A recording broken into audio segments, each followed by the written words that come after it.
Let's first start where it should start. The fact that we are sitting here on the eve of June 16, we are having this romanticized discussion about how young people must be at the peripheral end of things.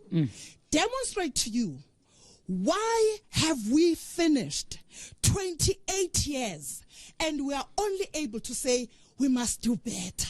It's because we're not talking about ourselves. We are talking about young people. I'm going to break it 3 times for you. Different 3 areas that will make you see how young people can never be driven to a future of a country that old people envision. The first one, when you talk about the 1976 generation, you are talking about young people who are political activists, who were never subjected to a political micromanagement of leaders that we see today, who do not want to impatiently allow young people to commit errors, both in political circles and outside, as long as they're agitating for a meaningful change in their country. That's the first thing. Secondly, when you are talking about education, you will hear our government saying, we have produced NSFAS as an intervention. Let me tell you, NSFAS will know the school calendar of varsities open in February, but NSFAS will start paying students in May. These are students that are coming from impoverished families where most of parents are not working. They are not working because in our country, unemployment has been normalized.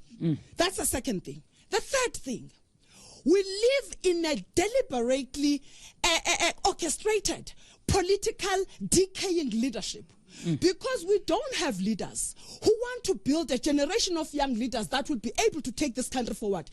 One of the things that is being done by the old people that were crying foul here now is that they are deliberately holding this generation of young people to be clueless, to languish in despondency. You know why? So that they can continuously become a recyclable solution that will forever stand up and say, we've got solutions to the problems. Listen, you know, one of the things that is critically important is that as leaders, we must understand a generational task.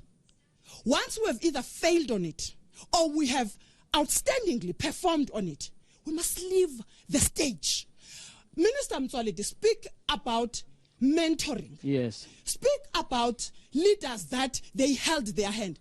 It's them who don't want to hold the hands of young leaders because they are scared of the intellectual prowess of these young people. It is high time that we stop thinking that this elephant in this room of the old guard that doesn't want to be told that for you to produce a South Africa that we all envision. At some point you must understand that you're not Alpha and Omega. You don't have solutions to all the problems of this country. You must allow young people to be the necessary irritation, because at some point Nelson Mandela was an irritation to our Chief Albert Luthuli.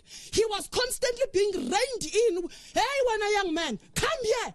That's not the march of line. But you can't have leaders who do not want to understand the energy of young people, who do not want to appreciate the extent to which young people have got impatience. How can we solve that? How can you solve that bridge between the old and the new? Solve it by allowing the status quo to slowly start moving towards the door and let the room be filled half by the one that are the future and a quarter of it must be the mentors. You can't have mentors holding the entire hall. All right, we're going to have to leave it there.